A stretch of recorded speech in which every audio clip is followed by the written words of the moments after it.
Welcome to Native Yoga Toddcast. So happy you are here. My goal with this channel is to bring inspirational speakers to the mic in the field of yoga, massage, bodywork, and beyond. Follow us at Native Yoga and check us out at nativeyogacenter.com. All right, let's begin.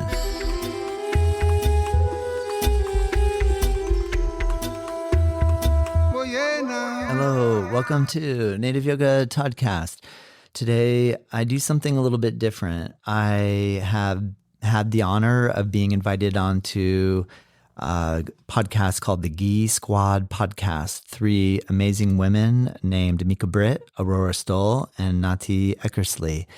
And they invited me onto their episode number 20 and to talk about yoga. And from that conversation, we organized to do a yoga for grapplers because the Gi Squad, they're a group of women that are interested in having conversation around their grappling community. And if you don't know what grappling is, it's kind of like Brazilian Jiu-Jitsu style wrestling, grappling, and self-defense. And so we're going to be doing a yoga for grapplers class here at Native Yoga Center on Sunday, August 2nd at 2 p.m., in which the Gi Squad crew are going to be coming here. And I'm designing a yoga practice specifically for them. And so with that being said, my idea was, well, let me bring you guys onto my show. And I see a lot of similarities in all of our different communities. And I think that's part of my goal here with this channel is to let's look for what we have in common. Let's build bridges between our communities, even if we think that we don't have anything in common. And conversation is a great way to share ideas and realize that we all are very much the same and we have a lot in common. So I learned a lot from listening to these amazing women. So I'm really excited for you to be here, and let's go ahead and get started. I'm really excited because today I am being joined by the Gi Squad podcast, which for those of you that are only listening and not watching on YouTube, I am joined by three amazing people, Mika Britt, Aurora Stoll, and Nati Eckersley. And I'm so happy you guys are here. This is the first time I've ever tried to interview three people at once. So let's see how this goes. And just thank you so much for all being here. Let's go around the circle. I'll start over. I'm looking at the computer and I can see Nati. Nati, how are you doing? I'm doing great. Really excited to be here. Thanks, Todd. We really appreciate it. It was really awesome meeting you when you joined us on our podcast. And we've been looking forward to this one. So yeah, well, thank you. And then if those of you who are watching see Mika Britt, you've been practicing with us for a long time here at the studio. And so I feel like I've had a long time to get to know you. So I'm so excited. I feel really comfortable getting a chance to speak with you here. And but can you tell me how you're feeling today? Hi, Todd. Thank you. This is awesome. Happy to be here. I know you for 15 years, probably. I think you're right. I've been since when I moved to the States. So it's been a long time. Doing good. Can't wait for the conversation. Cool. Yay. And Aurora, I'm so happy you're here. How are you feeling? I'm good. Yeah, thank you for having me as well. I'm pretty good. I'm excited. This is our first interview, as the Gi Squad by, someone that we've interviewed before and then from the outside kind of. So I'm excited to see how it goes. Awesome. I think one of the greatest ways to learn how to get better at podcasting is to be interviewed as well. And that's why I was really grateful that you all gave me the opportunity to be on your show. And then for everybody listening has an idea of how, what, why, where, and when is you all have a podcast called Gi Squad, and the three of you are actively involved in grappling and or Brazilian Jiu-Jitsu and or maybe there's other names we could go with. Would you even clump yourselves into the category of being MMA people? Mixed martial artists? No, they're shaking their head no. Is that because that's way more aggressive than the type of stuff that you all are doing, like grappling? Can you help me understand? Part of my goal here to have you on the show, because I typically interview people that are like yoga practitioners and body workers, that I just want to build a little bit of a bridge between the work, the kind of physical practices that you all are involved in, and see if we can find any sort of similarities between what yoga is and what yoga presents and what grappling presents, and just see if, do we have a connection here? Do we have similarities? Do we have similar things that we're working through? Do we have within your community? I want to ask you questions about like what you see your community facing. I'm happy to talk about what I noticed in the yoga community, and ultimately build bridges, because I feel like we have a lot in common. And I really enjoy being on your podcast. Everyone go check out the Gi Squad podcast, and you guys are published everywhere. So it'll be easy for people to find. It's spelled G-I and then squad. So on that note, to get started, what sort of like, let me start with Aurora. How would you explain what you all do? What is grappling? Oh man, grappling. Well, first we do majority of our movements and techniques on the ground. And I believe that MMA, from what I've seen and, like what I've heard and, what I've watched, doing jiu-jitsu as opposed to anything that has to do with MMA, we don't really do a lot of striking with our hands. We don't do like a lot of striking with our elbows. It's more so like they call it the gentle art, because we do a lot of chokes. We do a lot of sweeps, submissions, but I don't think it's as intense as MMA is, if that makes sense. Yeah, that does make sense. We do a lot of self-defense movements too, but it's mainly grappling on the ground. Gotcha. Very cool. Like MMA is kind of like more a combination of other arts together. Like we don't do kicks or punching, So ours is like grappling, takedowns, positions, submissions, when I think MMA is more like a compilation of everything, and it's just more everything allowed, not like, jiu-jitsu, like Kay said, is like more on the floor and trying to control the opponent, How would That's a we? great question, Todd. Thank you. Just to clarify, please. the name is Please. MMA stands for Mixed Martial Arts, and it involves everything. And I had no interest in getting punched in the face at all. So Same. Me too. I want to defend against that. I want to counter that movement. Well, on that, it also involves like, nowadays gi, like when you start, we use the gi. The gi is the clothes that we use, but nowadays we have no gi also, which is another. It comes from the jiu-jitsu, so we don't use gi. It's normally like a shirt and a short, but they all mixed with jiu-jitsu. Like they all can consider also jiu-jitsu. No gi and gi. That's how the division, between. Gotcha. Is it because the gi gives you more leverage to be able to grab onto something and have strong leverage? Or like, what's the benefit to grappling wearing a gi versus grappling wearing street clothes? We have a whole episode on that. I know. I'm sorry. I did listen to that one. Right. No. Can you condense that? You're going to have different people. Everybody has different votes on what they prefer. It's always a preference. Yeah. But with the gi, you do have kind of more control, right? You have those grips that you can grab onto, and it's the traditional, so it's more classical kind of jiu-jitsu. But with that control also comes, it kind of slows it down as well. Whereas the no gi is very fast paced, and it can be almost a little bit more athletic in the sense that you're going faster, and it's a lot slipperier. You have to get those controls have to be really, really tight.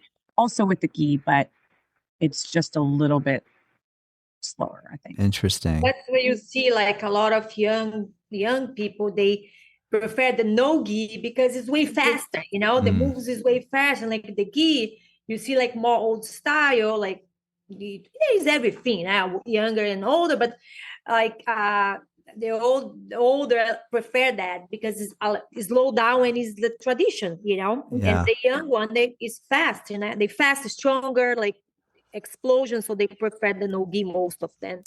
I think you have more ability to like there. It's almost like you have more tools at your disposal too, because you can also use your gi to choke your opponent. You know, like the pellet chokes. There's all different kinds. I've been in them plenty of times.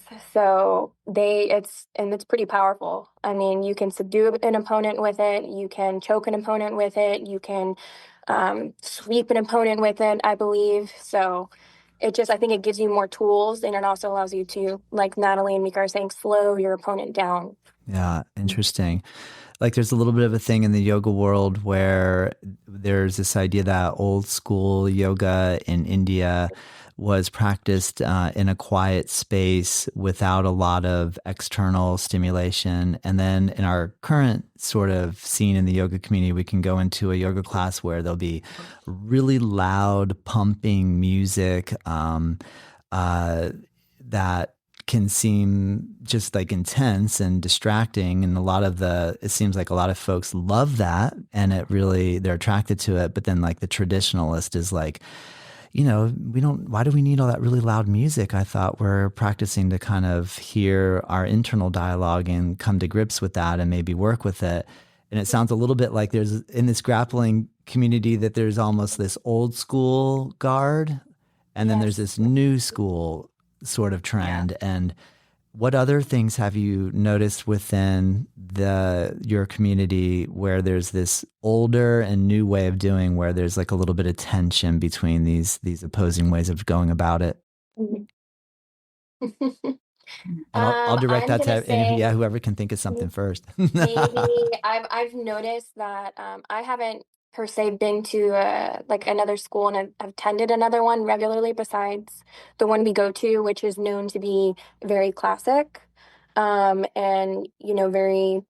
it has like that more old school approach as opposed to all of these other gym or these other schools. Yeah. And a lot of these other schools have more no-gi, I notice, and they bring in kind of like a younger crowd, which I've also noticed.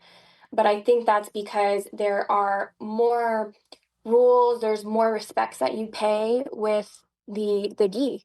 It's we bow before we get on the mats, we bow when we get off. Got it. There are certain things like you do not ask a higher belt to roll with you, they need to ask you. Like there are a lot of things that kind of come into play more that you need to abide by for respect. How important do you feel that is to your own personal practice of grappling? Huge. Yeah. Mm-hmm. What would you respect? It's everything. Yes. Yeah. What do you think, Mika? Yeah, I think there is place, like if you talk about yoga and jiu-jitsu, the jiu-jitsu, there is place that's more family oriented, because if you think like you're there and you kind of you're wrestling with each other, so there's kids, there's families there, so there is, I think that's a little bit division. There is gyms that's all like for more competition, for more, because it grew a lot. Jiu-jitsu just expanded, like there is competition every weekend, if you're gonna find out in the United States, like around us. Yeah. So I think there's that division also. It's just like yoga, there's the tradition, the thing, and then like nowadays there's all these, they call, like, I don't know what they call some kind of name, and like, what is that? Yeah. Because there's all different people that wants those different things, though. But we are on a very family and traditional gym, Got it. Very, I think so. Well, that's cool. I think so too. Yeah, I agree. Which is nice, because there's everybody has different personalities. So it's like you can find a gym that kind of suits your personality and what you're looking at to get out of this journey, right? So like for us, we want to, some of us want to compete, some of us all of us, I think, want to be in this for the long run, especially at our gym, because like we said, we're very family oriented. So we're all kind of geared on the long-term journey. And a lot of us are older. We're not in our teens or 20s. So we have this kind of different mentality about it. But it is nice having such a nice variety nowadays that if it doesn't suit you, find another place that might suit you. It is really for everyone now. That's know? cool. But It kind of broke up a little, Nazi, but Yes, what I think you were saying is that, like, if someone goes to one gym and doesn't have a good experience, there's so many different ways to go about it. And that's something that's super common in yoga where, there's so many different aspects of yoga, and people have ideas of what they're going to get when they go. So when someone comes into our studio and if they didn't like it, I usually encourage them to definitely go try somewhere else, because there might be a completely different approach to it that you'll then gravitate towards. So I definitely see that as something that also is similar. I'm curious, because of you reaching out, Mika, and inviting me onto your podcast, we brainstormed and came up with the idea of doing a yoga for grapplers class that we're going to hold here at our studio on August 2nd at 2 p.m. And so with that being said, I'll be the one that's going to be teaching the class. So I'm curious, what do you guys deal with the most physically? What do you think you need? What do you think yoga could help with? I guess I'll start with that one question. What do you guys get? What do you face on a regular basis? And what do you, in your mind, see yoga as being something that could actually help you facilitate your practice? I think it a helps lot of elongate your muscles, honestly. things we're constantly in this kind of like in the ball. We curl into a ball, Yes, Yeah. exactly. So I'm looking forward to yoga, help us stretch us out, Kind of expand. opening up that, elongating. Is there, what other type of workouts do you guys do as a cross training for your grappling experience? I started swimming again. Cool. Yeah, Swimming. so a little bit less like gravity on my joints and my muscles. Yeah. Because your joints, and if you have like a more like buoyant type of muscle mass, like I do, I'm shorter and my muscles are a little bit more like compact, I would say. And already being in like compact positions all the time, kind of like Sonic. I think Natalie said that to me one time. And it does make sense. We're always all balled up. And I think a lot of yoga from some of the classes I've taken in the past couple of months is more about like opening and stretching and elongating your muscles. Nice. So cool. I think yoga is a huge complement for jiu-jitsu, because if you think about it, like if you're on the floor, we always like that. We always like that. Elbows are always close to the body, or you always like that on the top. And then like, I think the fact that yoga opens a lot, opens your chest, your heart and shoulders, it's amazing. I try to go to your class every Wednesday, the WAC Wednesday class, that I love it. And when I get there, when I leave, it's just like, wow, it changed the way, because we don't realize, but we always like kind of like that, Yeah.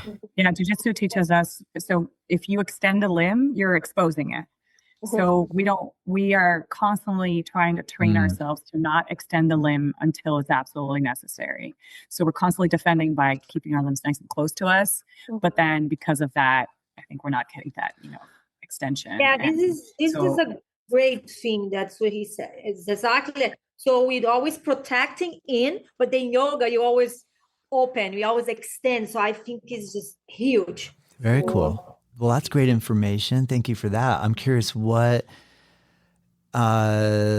I'll give you a yoga example, and then maybe it'll make it easier to answer this question. Like so most people are going to go to yoga because they're thinking that they want to not be in pain, not have the problems that they have. And then you can get really serious about your yoga, push too hard, and then realize that you have to heal from going a little too big in the yoga practice. One really classic place in yoga that people complain about pain within the world of vinyasa yoga, where we're going from a high push-up position down into a low push-up position, is people sometimes get shoulder pain, right where the kind of long head of the biceps attaches up into the kind of clavicle area. And so I'm curious, is there something like 1, 2, or 3 of the most common pain points from grapplers that you hear of? Because like I'll always hear people say, oh, my shoulders, that's a real common one. Is there something that, we could probably go through the entire body and go like, I've had my whole body hurt at some point since I started grappling and doing yoga, but I'm just curious if there's like key core places so I could help to design something for you all that makes sense. Right now it's my rib. All right. So ribs. Okay. I think What happened to your shoulders. rib? What did you do? It's just I popped some of the cartilage in the lower part of my rib, but Ooh. it's my own fault from staying in a position and then moving before I push someone off of me to move. So it's like And I contorted in a funky way. pop cartilage where the rib head meets at the facet joint on the spine, or pop cartilage In the front. in the front Yeah, and in the where the front. rib attaches onto the sternum? Yeah, Ooh. and kind of like in that area, yeah. So how much pain are you in? I'm okay right now. It's a re-injury, and Okay. I just didn't let it heal. And then we did some stuff on Monday night, and we were in certain positions. So where, we were on top of each other, like, it was a weird position. And Yeah. it kind of just popped it back out of place a little bit. Okay. So, I mean, ribs take time too. Yeah, they do. Yes. So it's just a healing waiting game. All right. So we have dislocated ribs. Mika, what's your current challenge? I'm doing okay, but I think shoulders is shoulders is a big thing just because the position, the people like squishing you all the time. Knees, I think, is a big thing, and a lower back also. All right. Lower back is a big thing, but I think the most is just the opening, always the opening and try, because it's always makes, I think it's like That makes sense. It sounds like you're saying you're more using your pec majors to kind of keep your body in close like this, and very rarely are you stretching the front part of your body and pulling your shoulder blades together on your back. That's not going to happen. You're going to be kind of forward rounded. Interesting. Nati, I saw that your back end, I see a little movement. Oh, I don't see movement. Can you hear us? All right. We'll give Nati a little chance to kind of work with her internet. So, and then I'm also really curious, do you if I have a injury and I'm going to practice yoga, I just have to kind of wrestle with my own ego to hold myself back. Yay, you're back, Nati. Where I was mentioning that if I have an injury and I go and practice, I really only have to contend with my own ego to hold myself back from pushing into an area that hurts. However, I'm imagining that when you're grappling, if you have an injury and you're now interacting with another human force, is it smart, possible, or impossible to still grapple and take care of your injury? Or do you have to just step away from grappling until you heal? You know what I mean? Like, isn't it really risky? I think you should listen that from Natalie. I think she has. Yeah, she's got personal experience in this department. Well, what? I do. So hopefully I won't lose you guys again. But I had a recent back injury myself about 3 or 4 months ago, I think it was. And it was hard to hear, because one of the things that I pretty much got told by my doctor was to just come back and do injections, and that was it. No other advice, really, nothing. And like you said, it's hard. How do we go about this, right? We want to get better. And luckily I reached out to other people who have gone through similar situations, and also met you in the process who had a similar back issue also, which was really nice to hear. You kept going, you find a way. So I had to do just that. But for as far as with grappling, I did have to take some time off actually having pressure on me, because I can do the techniques. I could do them for a long time. And luckily I work with people who worked with me, AK and Mika, all my training partners. I would have to tell them like, hey, just don't put any pressure on me, which is hard to do if you're grappling. So we could do it just technique wise. So I could practice the motions and do everything.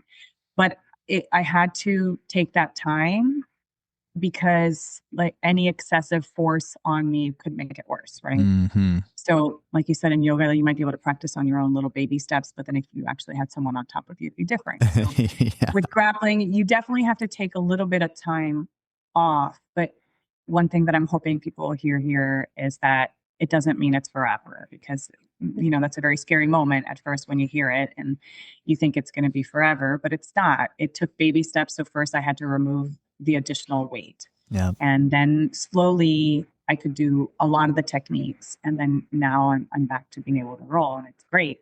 But it took time, and I had to do very baby steps with everything, start from little, no weights with anything, and I did a lot of cross training right now in my injury process. I'm learning what I could and couldn't do. And then now I'm able to do a lot more. But I did some Pilates, as with Mika too. I did some Pilates and it's swimming. I've done a lot of mobility work now. So I've been focused on that. So now I'm trying to get back into the game, but still being smarter about it. Nice. And I think that is one thing that we noticed we had a lot in common in jiu-jitsu and yoga, is that if you love it, you are going to find a way, and you can still absolutely practice it by listening to your body, which is that's the bigger picture. That's what we're supposed to be learning, is to listen to it very well, which we don't do when we're younger. But now we do. And it kind of guides you, like, oh, my back's a little tight today, so maybe I'll do a little bit more mobility today and less grappling. It's nice. I'm in a good place now, which is great. It's interesting. I remember as a kid taking Taekwondo with my dad and going to class, and someone came and kicked him really hard in the side of his knee and made his knee buckle, and he suffered knee pain pretty seriously after. And I remember the sensei, or the teacher at the time, was like, he said, like basically reprimanded the guy big time, kind of like, it's completely inappropriate. Why would you do that? Like that clearly was going to injure that individual. And it just really seemed like the person was getting off work and had a lot of steam and anger, and he was just unleashing his fury in the room. I'm curious, do you witness that in your grappling environment? It sounds like you guys are consciously choosing an environment that's more family orientated, where there's this respect and care for one another, and that obviously has to be cultivated by the person that's running the space to make sure that everybody stays on par with that. But I'm just curious, like in relation to what you were saying to Natalie, and what both Aurora and Mika, what you guys have experienced, if you communicate with someone, like, do you choose to not grapple with someone that you don't feel like is honestly going to listen to you? Is that part of it? And like, what is the communication process that has to happen to keep it all safe and healthy? Absolutely. Yeah. Well, you can go first, because she's the queen of, like, she is good at saying no to things that, nice. And creating that boundary. Nice. I think we all do, I think it's always, so you want to be there, right? So you want to, like yoga, you want to be there. So you have to advocate for yourself. The only person that's going to protect yourself for yourself, right? So, like, for you to be able to be there, like, I'm not on my 20s, I'm on my 50s, almost. So if I don't say that, or if I don't tell what's going on, like, the chance that I'm going to get hurt is like bigger, right? So I normally say, there's another thing also, there's the girls and there's the guys, right? So there's guys that knows how to handle us, and how to go slow, or how to, there's cannot compete there, right? There's no competition between us and them. So, but there's people that don't understand that. They don't know, they're not used to train with girls. They came from another gene, or they don't like, or they don't want, or they don't want to learn and it's difficult. So you have to advocate for yourself. You need to know where you can. And even between me and Kay and Natalie, which I think we are always kind of more together and trying to do the things together, because the weight also, right? So we always I tell all the time, Natalie, like, get out from my chest or whatever, Get off me. Yes, get off me now. Because it's reality. Sometimes we can. And there is other thing also that is age, it's reality. You getting old, and then things get a little bit more complicated, and you don't want to get hurt. So understood. What would you say, Aurora? Do you agree with all that? Oh, I agree with that completely. I mean, actually, honestly, when I started jujitsu, I don't know if it was just a fear of getting hurt or me just, I don't know if it was strategic or the fear or maybe a little bit of both. And after having Natalie and Mika to kind of, I guess I learned from a lot of what they were doing too, From you our know, injuries. in the injuries that they Mm. were experiencing. And I was like, okay, I'm not going to roll with that person for a little bit. I'm not going to roll with this person maybe for a little bit, you know. And sometimes you have the ranks of the belts, and I mean, I'm a culprit of it too. You just have to go through it when you're a white belt. You're extremely spastic. You know, you're going through something where, you know, someone may be choking you or is you know, putting pressure on you, and some at first you have a little bit of these freak out moments where you go spastic. And that's actually like a normal human response for a lot of people. It's that fight or flight response. And a lot of jujitsu is learning how to tame that and to channel it appropriately, and positively. And when you first start out, you know, you have a lot of blue belts, purple belts, brown, and obviously black, who are there to kind of try and mold and teach you the best way that they may know how. But at the same time, if you're rolling with these white belts and even people who are just so much bigger than you, sometimes they don't even realize that their weight, that they're them being very spastic and not being able to control them with your own body, you can get seriously hurt. And they just don't, a lot of them don't realize that. I've come into contact with some people who really, really don't get that until, you know, they get the popped rib or they get the hurt wrist or their shoulder. And most people there learn from that. Mm. But I will say it's happened a few times in our gym. Yeah. I just want to add, Please. like Mika said, super important. We and I think through the journey you learn to really advocate for yourself. So at first it's like a little bit and it's uncomfortable, but as time goes by, you get an injury, you get better. You know, all these things happen. You realize how important it is to really speak up, even if it's a little uncomfortable. But also the importance of, we can't do this alone. So it really brings up that community factor where I can't, if Mika and AK and then everybody who's the same, similar size to me, if they're all out injured, then what do I have? I have absolutely nothing. I don't have Yeah, anyone good to point. train with. So Yeah. I take care of myself, but I also want to take care of them. And same as vice versa. That's why, and I think that's where a lot of the respect comes from. So when Mika tells me like, hey, my shoulder's kind of bothering me, then I try to keep it in mind because I don't want her getting hurt. I don't want her to be out forever, you know? And so we kind of eventually start evolving together, and it's a beautiful, you know, symbiotic relationship. That's really cool. I love hearing it from the angle that you're pointing to. One makes me think, like this morning, I noticed that I have someone that'll come into the Ashtanga room, and Ashtanga yoga is a very traditional type of yoga practice, at least within the Hatha yoga, like posture yoga world. And there's two things I want to kind of point out. I'll come back to this one, which I think is fascinating, the whole belt system in martial arts, and yoga does not have that. I actually think in some ways we could benefit if we did, but I'll come back to that in 1 second.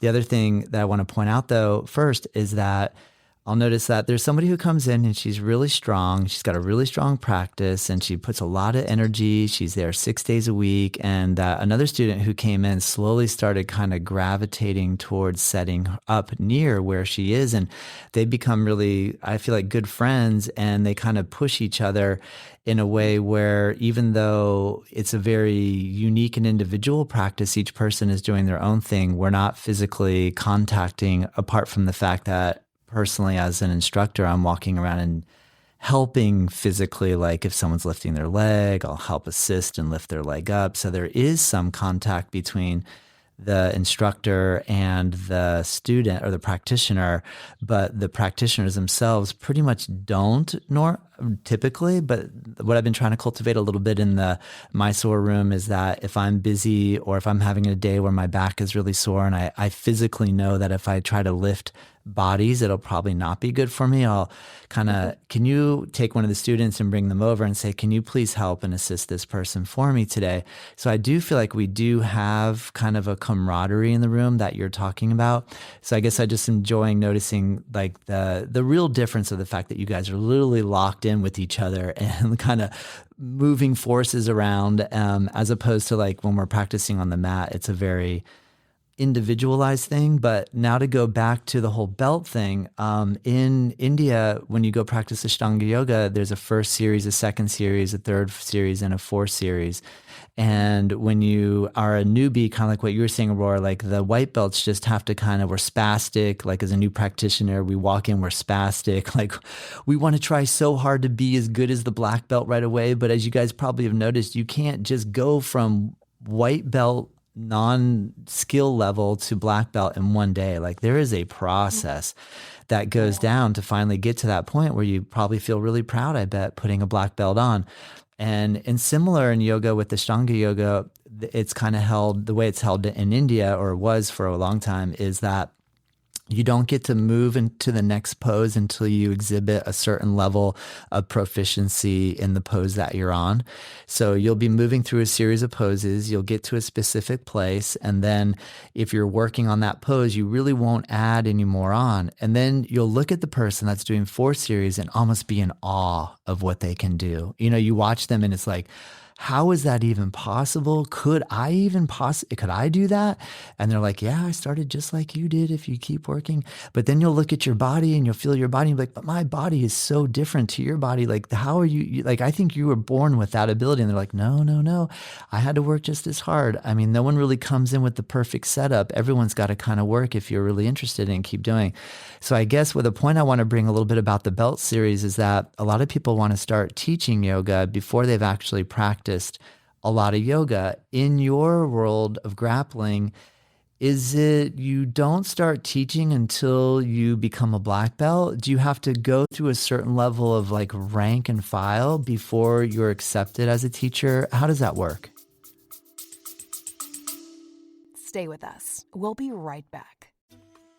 I really hope that you're enjoying this episode, and I just wanted to take a moment to announce a course that I'm really excited to release. It's a free course, and it's called 8 in 8, Learn 8-Limb Yoga in 8 days. My goal is to help coach you along in the Ashtanga yoga practice in a way where we take just the sun salutations, the fundamental asanas, and the final breathing poses, break it down with some philosophy videos as well, explaining the 8 limbs of Ashtanga yoga in a very easy to use, friendly course that is totally free. Click the link below, check it out. Let me know what you think. All right, let's get back to the episode. So you also, I teach, I coach. So, and I'm a blue belt, so I'm nowhere near the black belt. You know, I'm just one stage up from white belt. But I coach classes, so you do have to go through like a certification process. And there is, I think everyone once you get past white, you start kind of coaching people. And just like you said, it is wonderful, like to see how a blue belt, a purple belt, start helping the white belts. And you kind of start, everybody needs everybody, right? Like we need the white belt to practice on too.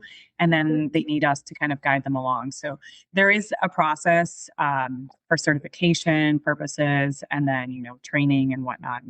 But it's kind of, at least in our school, it's almost more like if you start showing an interest in teaching, you know, and then you kind of have to try to find your journey and go about it and then do everything required for it too. Cool. Interesting.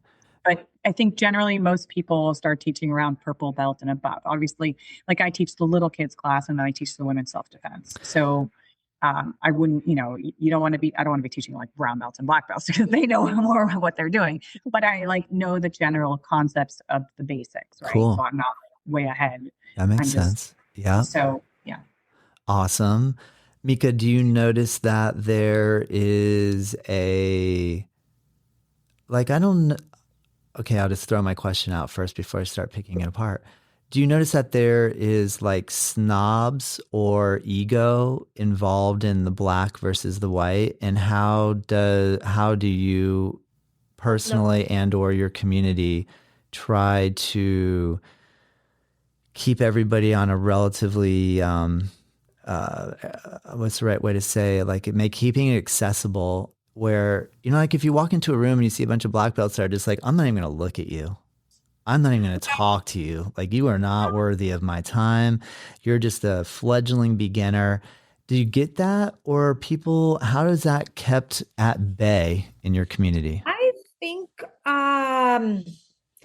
with the black belts, I don't think they have that anymore because they are right on a level, the level that they can look out for you or teach you or, be together. But I think there is more of that in between the belts, in between people. Our gym is pretty reasonable, but I go to Brazil and like when I go to the gym there is like 10, 15 black belts, like the same of the color belt, 10, 15 black belts, and the color belts also 10, 15. And, I think it keeps very on that difference between white and blue and purple for the black. I think it's between more the color belts together, that's gets a little bit more. Interesting. Mm-hmm. All right. But also you talk about yoga, for teaching, you gotta be there. Like jiu-jitsu has something different. Jiu-jitsu has something that, of course you move your belts because, your knowledge or your skills, but also time on the mat. You know what I mean? Because there's people that's there just not to compete. They're just there to do some exercise in the end of the day. So there's people that there. There's someone that's trained with us. She's 5 years old. Yeah. 7 years old. We can compare with some of us, because it's reality. She does an amazing job, great, but it still cannot compare to the same. So I think like when you talk about, Ashtanga, they gotta be on a level there, but also it can be on a level, but there is some kind of margin, a time on the mat, consistent time on the mat, rather than maybe be on that level. Yeah. That's showing cool. more like dedication and like Mika saying consistency and nice. Showing up every week, a couple of times a week on an always consistent basis. And that is also a big thing for jiu-jitsu, is like the dedication that you have towards it. It's not just about, your ability level and your strength or the ability to understand and comprehend all of the techniques. I think there's I don't want to say handicap, but like when you're golfing, that's the only thing I can think of. Yeah. And older people, when they're golfing, like they are given a handicap because technically they're not going to be at the same level as somebody who's, say 30 years old as compared to somebody who's 7 years old.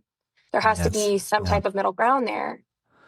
So. Yeah, that's fascinating. Oh my gosh, it's so interesting. I like that. I like that concept of thinking of that 77-year-old person that you're speaking of, Mika, that the teacher could identify or see a certain quality of like, you're showing such incredible commitment and dedication. I'd like to gift you or move you to the next belt, that there's a different type of criteria for each one. It's not just this one thing. You have to kick through 15 boards before.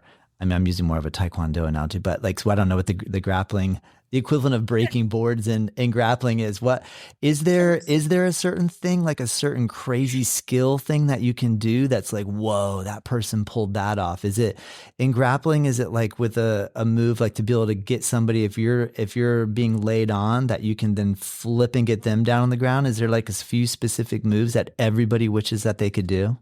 So we do those also, but yeah, I mean, there are, but it's mainly submissions would probably be the main thing that we like all are in awe of. Oh, they got that, that rear naked choke, or they got that arm bar. It's like beautiful. Depending on how they did it, it's different. And there's all different types. There's like the more modern barambolos, and there's the more traditional types too, the Ezekiels and whatnot. So there are plenty. I wanted to really quickly say too, with the belts, there was one analogy that I heard once that's really stuck with me, and it really kind of seems to work well when I think about it. They once told me that a white belt is somebody who can recognize kind of like the alphabet, right? They can recognize kind of certain things.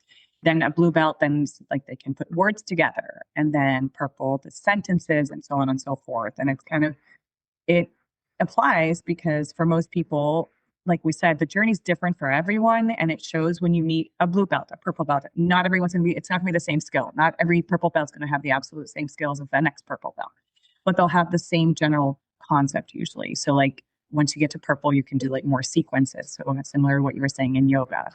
It would be pretty cool if yoga had kind of, anytime I meet anybody now that's like, you've done yoga for over 10 years. In my head, I'm like, they're a black belt in this subject. You know, that's how I like automatically think about it. And then it means they have a lot of experience and knowledge. Whether they can do this crazy back bend or not, maybe not, maybe yes, but they have the time. And it shows when people have 10 years dedicated into something. Yeah, great point. Aurora, I'm curious, so are you aiming for black belt? That's the ultimate goal. Yeah, do you have your sights on it? Do all three? Is anyone here, what belts are you? Wait, you already said, Nati, that you're blue. I think you said blue. Mika's the highest. She's purple. Mika's purple. And are blue. And purple goes what? After purple, it's black, I think, right? No, it's brown. Brown. So you brown go, and then black. And do you guys do the stripe thing or no? Is it just, And how many stripes do you have to get on your belt before you get to go to the next color? 4. And so are all three of you seriously striving? Like, do you wake up in the morning and go, man, I'm going to get there. I'm not giving up. I'm getting to black. Maybe not every morning, but at least at some point in the day, every day, it is in my mind. Mika, what about you? I'm trying to read your facial expression. I can't tell what you're thinking. Absolutely. Absolutely. All right. But also like, I kind of like enjoyed the journey, you know. Okay, cool. I try to be there, and like, you know, there is the part that we train, but there is the part that jiu-jitsu is awesome because there is always something to talk about it. You know what I mean? It's just Hazena, is that what you call it? Always together. What did you say, Aurora? I missed that. Say. Is that how you say it, Mika, in Portuguese? Hazena? Yeah, we call like when we do that after jiu-jitsu, you know, like everybody's talking, always something, we call resenha. Resenha is like what is that, Nat, Lisa? She like talk. Yes, you're talking after the mat, you know, and you're just like, like I don't know, there's not a word in English, but it's like, it just, resenha is, if you are in Brazil, they will tell like, you know, after jiu-jitsu always has a resenha, which is like the talking, the community, you know, the community together. Yeah. Jiu-jitsu has a strong community everywhere. It's very nice. That's so cool. I know I saw pictures of when you were in Brazil, Mika, and I, like, without reading the caption that you wrote, the aura of the photos was like, wow, what an incredible community down there. That looks so neat. It really looked amazing. I'm curious. I recently met a woman that said that me being a man, I didn't understand how much women, like, she said to me, well, when you go to your car, do you ever carry your keys and put your keys inside your knuckles like you're ready to, like, for somebody to do something to you? I said, no, I really don't. And she's like, well, as a woman, I always, you know, we travel differently than men do. Like we'll like, hey, we're walking to our car, let's walk together. Or, you know, we'll think about what we're going to do. So I guess I'm curious, since all three of you are women, how has learning self-defense helped you navigate that and give you confidence? Does it interact? How do you feel about all that? Does it, you know, and then I guess any other women that are listening that maybe are yoga practitioners that would be thinking to themselves, I would never do grappling because I don't know, I just have never even thought about it before. But can you just talk a little bit about what it's like from the female side and what sort of benefits can come for those that are interested? It's huge. The benefit is huge. I started jiu-jitsu because of self-defense. I wanted to have tools. And the truth is, I wanted to be able to, I mean, not even for myself, because it was more as a mom, right? I thought, what if something happened to me and my kids were there? And I needed to buy some time before the cops could show up, because nowadays cops are busy. It can take like 20 minutes, right? Mm-hmm. So I thought, what would I do in the meantime? Like, what if my phone was dead? You know, how would I stall? And that's the truth of it is the self-defense that we learn. I'm not saying I finished the fight, but I definitely put up a really good one. So that was what I went in, and I remember I didn't know anything. So I went in and I fell in love with it immediately.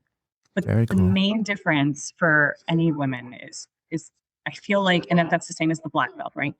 The black belts that you see, a lot of that ego that Mika was saying, is you see most of them don't have the ego. Of course, there's some personalities, right? But most of them, it's like it's gone. And I think part of that has to do with the fact that they know they have this skill, but by the time you're a black belt, you don't really even have to prove it anymore, and you don't feel like you have to prove it. And I think it's the same for women. When we start doing self-defense and we slowly realize that we are powerful and we can protect ourselves and protect those around us, it builds this voice, right? One of the biggest things, black belt or a woman, for example, we realize like it might not get to the fight level. Most of the time, it's not going to get to the fight level. Is you are able to stop it just vocally. But most of us women don't have that voice. We don't have that ability to stick up for ourselves like that. I started doing self-defense. And one of the things we practice saying like, hey, back off, right? Mm-hmm. And it's funny because at the gym, we all do it and we all just kind of, hey, back off. And we just joke, we like say it, but none of us really want to yell it. And most of the time we don't yell it. But a few months after I started doing self-defense, I was reading my book in my car, and it was like 5 a.m. because I was waiting for the class to start. Super dark in a little strip mall, no one else around. And this guy came banging on my window. I immediately, first words that came out of my mouth, back off. And he backed away. And then he was, I just need a ride to the gas station, which was 2 blocks down. And I said, no, back off, And I can tell you for a fact that if I hadn't been taking that self-defense class, the first words out of my mouth would have been, who can I call? What do we, it would have been to help, because as women, we just like to help. And so that was huge. And when I realized, and I did the typical woman thing a couple months, later, thinking, what if he needed help? No, there was a gas station 2 blocks down. He didn't need help from a woman in a car when it was pitch black, And I think, to me, whenever I think about the difference that Jiu-Jitsu has done, it's that. It's given me that empowerment of knowing I can take care of myself, and that I need to take care of myself, but I'm capable of it. And just knowing I'm capable of it, knowing I have some tools, which are just my body, it makes me walk a little stronger than before. Amazing. Great answer, Natalie. I think also like there is also like she said, the physical, the awareness, but I think you already mental prepare, like you mental prepare yourself. Training helps develop ability to stay calm. So if you're training, you train also ability to stay calm and make decision under pressure, on those situations. So I think this is, not that like, I'm 120 pounds, 26 pounds, and someone come like 200 and something, but I think you mental prepare for that also, combined with like some skills that you have. If you, like exactly like she said, you can gain some time, on the situation. Yes. Well, I saw it with my kids too. They did jiu-jitsu, and I wanted them to be able to protect themselves like against bullies, right? That was the main focus for putting them in. And watching my son get choked for the first time, and it sounds terrible when you say it like that, but when he got into that submission, it was pure panic.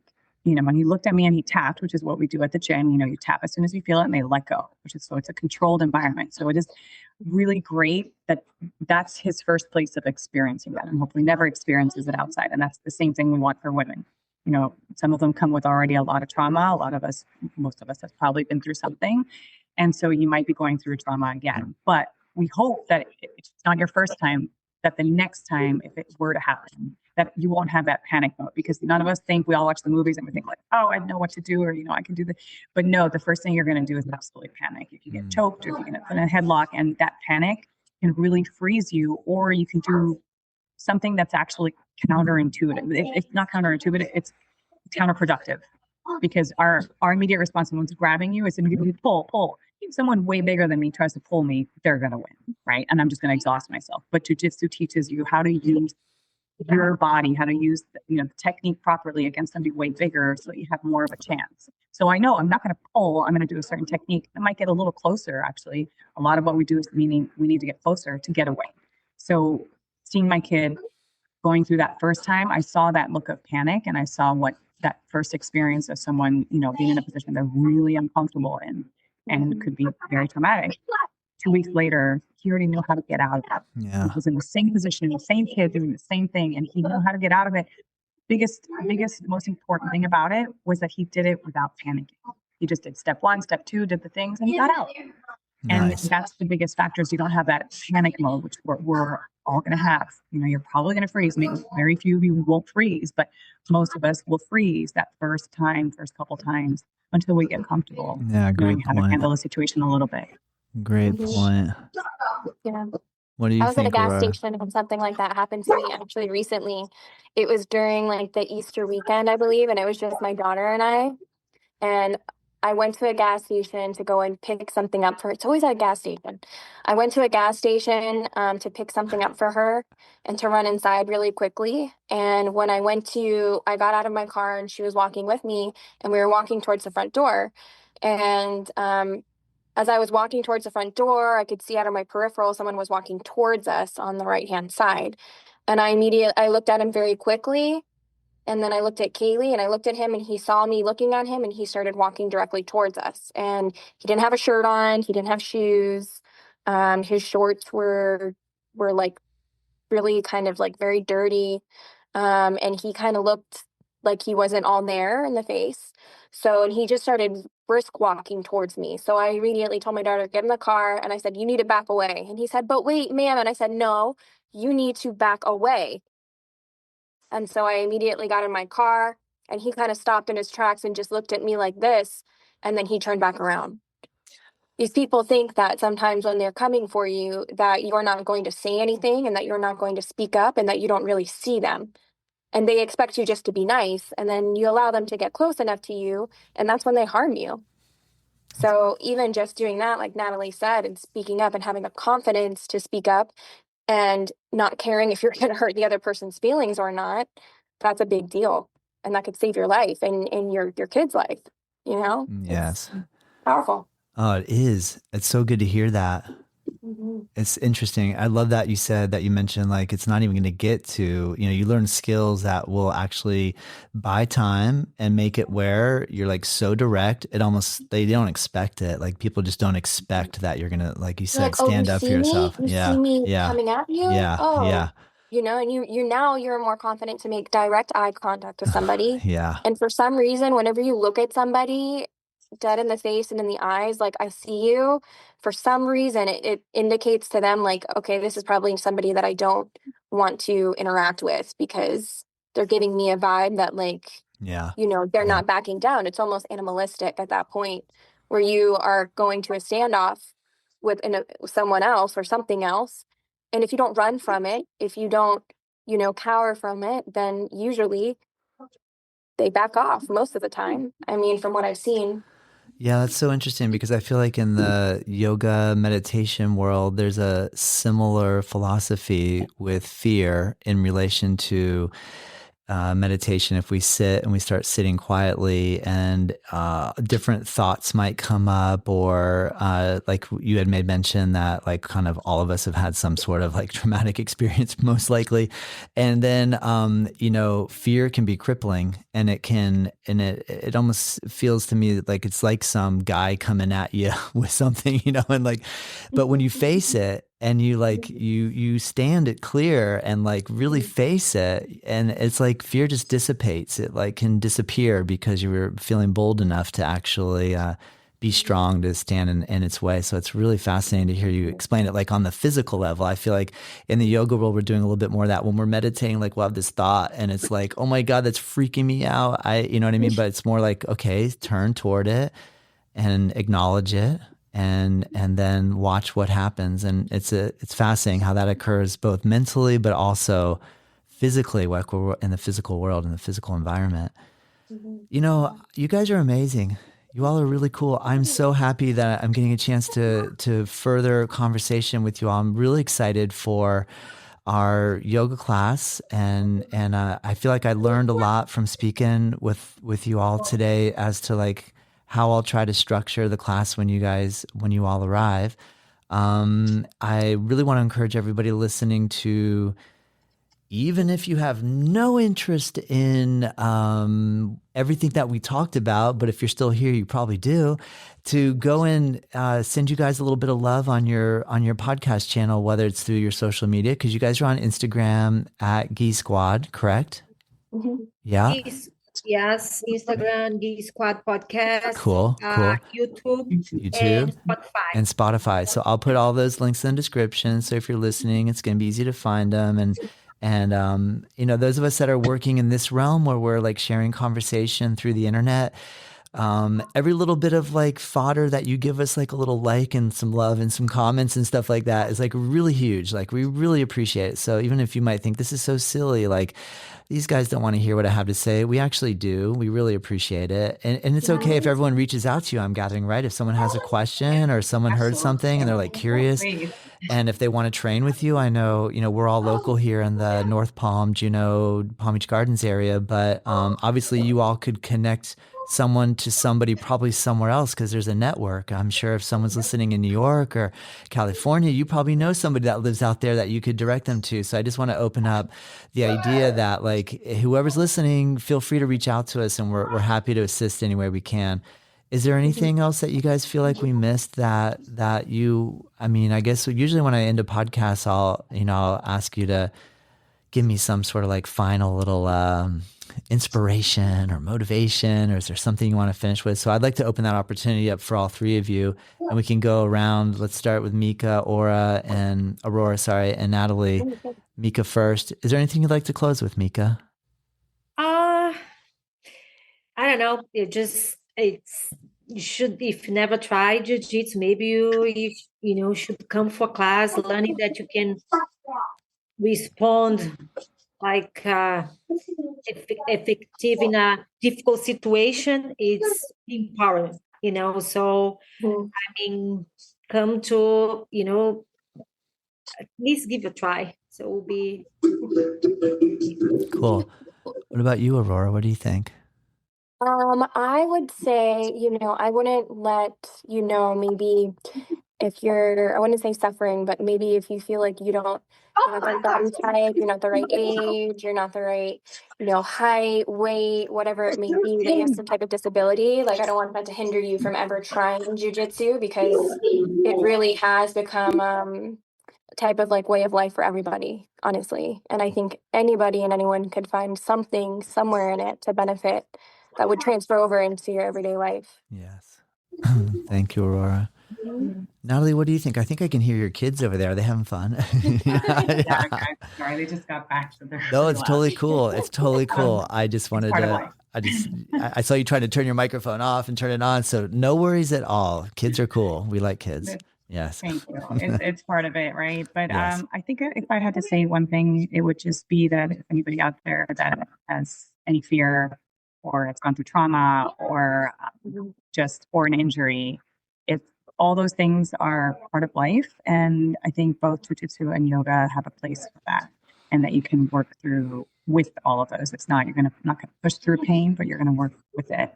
And we all have those at all different types at the stages of our life. So we're in this all together. Well said. We're trying to self-defense. Well said. We are all in this together. I agree. Well, I'm so grateful. Thank you so much. I can't wait to share this. And I think that's about it. Do y'all feel good? Do you feel like we did it? I think we did it. I think we did it. We did it too. All right. For the little, Thank you. Little tweet that we have. That's really cool. Thanks for having us. Yes, it's my pleasure, and I'm really excited to see you guys practicing yoga. And I'm going to have to follow your advice, Mika, and come learn some grappling and just get over my fear and just try it. I'll voice my concern. I'll be like, please don't pin me down in my back. And then I trust that you all will listen. So thank you so much. Yeah, thank you. Thank you. Thank you.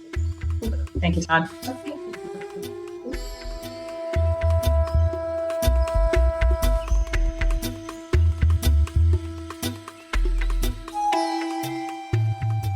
Native Yoga Toddcast is produced by myself. The theme music is dreamed up by Bryce Allen. If you like this show, let me know. If there's room for improvement, I want to hear that too. We are curious to know what you think and what you want more of, what I can improve. And if you have ideas for future guests or topics, please send us your thoughts to info@Native Yoga Center. You can find us at nativeyogacenter.com. And hey, if you did like this episode, share it with your friends, rate it and review, and join us next time.